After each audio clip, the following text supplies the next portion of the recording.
between front and rear. Normally I'll run like on the trails a little bit lower pressure in the front, just depending on where I'm riding, just for traction. It tends to dig in a little better, and then slightly stiffer pressure in the rear. But anyways, now I'm just going to kind of jump into it. First thing we're going to do is check all the nuts and bolts on the bike. So got my nifty tool set here. And all bikes are going to be metric. That is important. Don't go using standard Allen wrenches on your bike because you're going to round everything out. So check the handlebars. These guys were a little bit loose.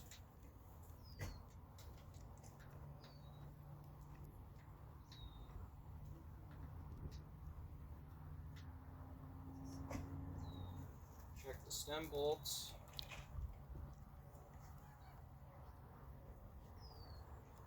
Actually, before you check the stem bolts, you want to make sure the headset's not loose. So normally I'll just grab it, and I feel like at the frame there, and it's pretty easy to tell if it's sloppy in there. So this guy here is slightly loose. So what you got to do is loosen these pinch bolts here.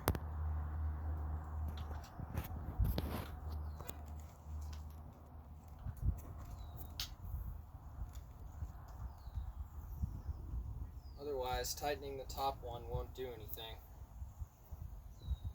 Just keep that a little snug.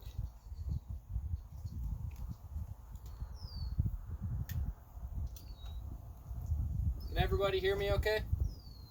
Yes. So far, so good? Yep. I know. I think so too. Maybe next time.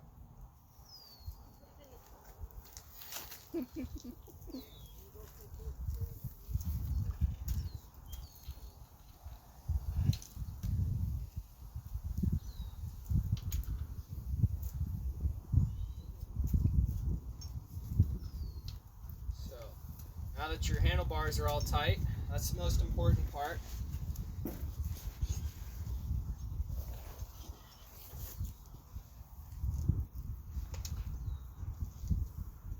That's the 6. And you're going to want to check your axles too. It's obviously really important. Just tighten them down so I know they're good to go.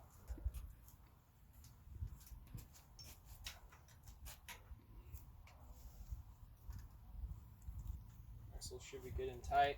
Now the main thing you want to do before each and every ride and after the ride, whether you ride like a hardtail or a full suspension, you do want to wipe these fork seals here. That's really important too. Otherwise, your fork's going to be really blown out and scratched up within a matter of 6 months or so.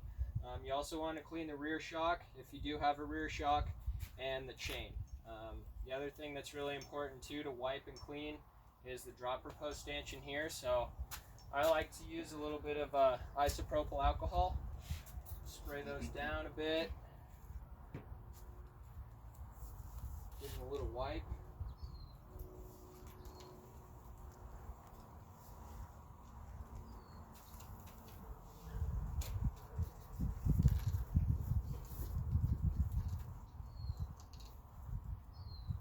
Thing with the rear shock. Doesn't take a whole lot, but that way you're not just dousing the whole thing with the garden hose. The less water exposure on your bike, the better.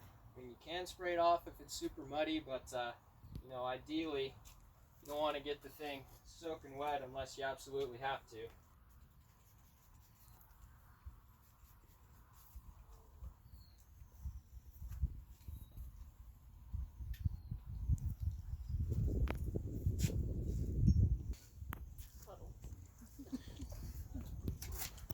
Jesse. Special guest appearance coming soon. You ready, Jesse? Come on. Hey, Paige, while you're in the background, you want to wave hi? What? Want to wave hi? Oh, sure. Hi. Now I'm gonna move. Paige is one of our first employees.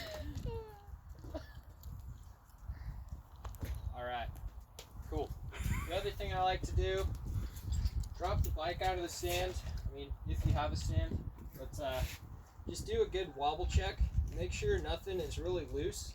Even if your axles are tight, it is possible for your wheel bearings to be a little bit loose. So you do want to make sure nothing's wiggling. Grab the chain stays here and make sure none of this stuff is sloppy here. Same thing with the front wheel. Pretty standard stuff there. Also want to keep losing wrenches. Check all your pivot bolts as well.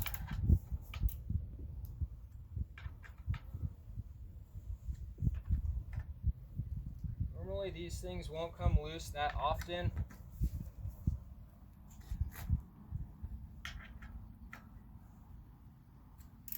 Especially if it's a Specialized, they got their pivot system figured out.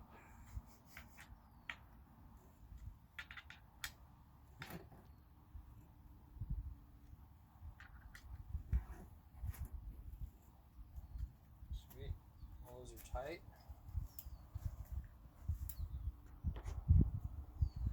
Now that we've ran through our bike a little bit, I'm going to do a little braking demonstration using Jesse as my my guest here. Crash test dummy, whatever you want to call it.